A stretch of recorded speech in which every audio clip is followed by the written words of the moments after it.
touched on both the language and the importance of viewpoint diversity. And as someone who serves as an advisor to students who are considered very controversial in their beliefs and ideologies, and students who are wildly unpopular for those beliefs on campus, I think it's essential that their peers understand that without that viewpoint diversity, without those differing thoughts and opinions, there is no free society.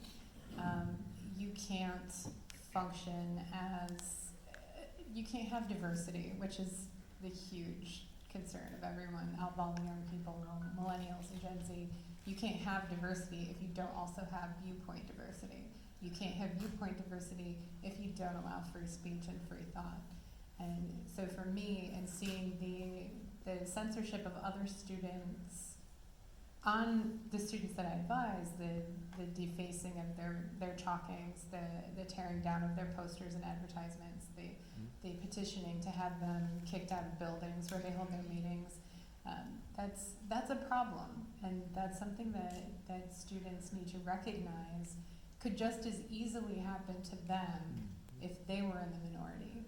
And all of the cries for giving voice to marginalized students, that doesn't just apply to people of different races and ethnicities, it applies to people with different viewpoints as well.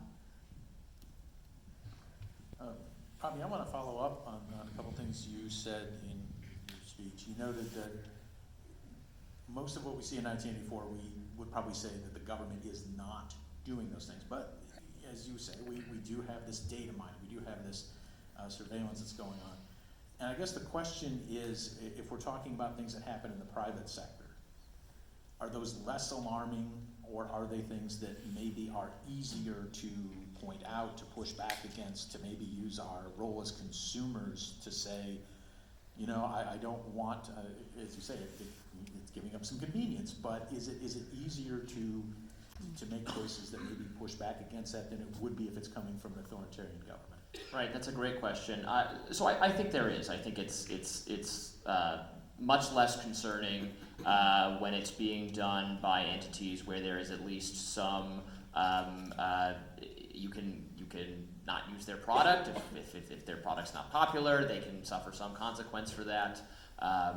There is, while it's difficult right now in this specific moment we're in to imagine, rival companies that offer something we like better or treat our rights better, to disrupt the markets. That can and does happen all the time.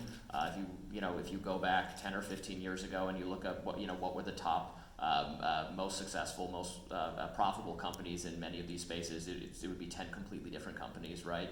The so-called monopoly power of places like Google and Amazon, it feels like it could never be overcome, but I think that's probably short-term thinking. And also they are offering us something of value, something we like because we want it. But then the big concern is watching them collude with government actors, with sources of authority that have the legitimate right to engage in violence, the state. And when they conspire together to strip us of our rights, it's the most concerning thing of all. Or even when the government just acts in a way for the corporation's best interest. So I live in Washington, D.C., where Amazon has recently decided to have a new headquarters, which I have no problem with. It will be good for the area. It's economic development. It will offer jobs to people. Of course, what was not necessary, because Jeff Bezos lives there and obviously wanted to put the factory there, our local government did not need to buy them we gave them all sorts of ridiculous incentives. So that was totally unnecessary, because of course he was going to build it there all along. We didn't need to rob from the citizens to make it even more tempting for this billionaire to headquarter his factory around the corner from him. So I remain I encourage people, I urge people to be vigilant of possible privacy violations and to be critical of things they see private actors doing they don't like, but especially when it involves this kind of working with the regulators and the government.